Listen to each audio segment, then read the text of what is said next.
Angka kasus penyalahgunaan narkoba di Kabupaten Pamekasan, Madura kian meningkat dibandingkan tahun sebelumnya. Rata-rata tersangka didominasi oleh anak muda yang masih sekolah mulai dari umur 20 tahun hingga 24 tahun.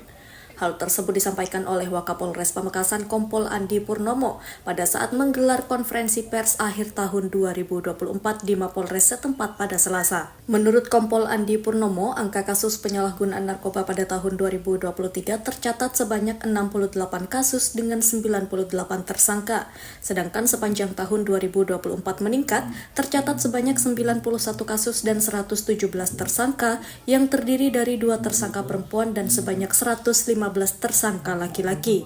Rata-rata pekerjaan tersangka ini didominasi oleh karyawan swasta, anak muda yang masih sekolah mulai dari umur 20 tahun hingga 24 tahun.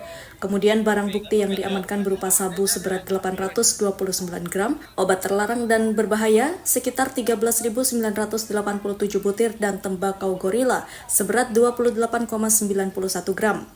Akibat perbuatan tersebut, tersangka kasus sabu dikenakan pasal 114 tentang narkotika dengan ancaman hukuman 5-20 tahun penjara atau seumur hidup. Sementara untuk tersangka kasus obat terlarang dan berbahaya atau okerbaya dikenakan dengan pasal 435 tentang kesehatan dengan ancaman hukuman maksimal 4 tahun penjara. Sedangkan untuk upaya narkoba di tahun 2024 sebanyak 91 kasus dengan jumlah tersangka 117 orang.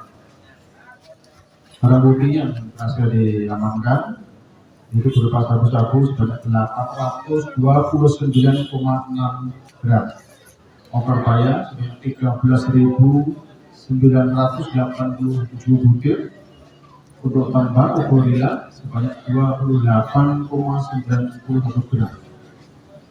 Dari total kumulatif untuk para pelaku ini laki-laki 115 orang, untuk perempuan 2 orang.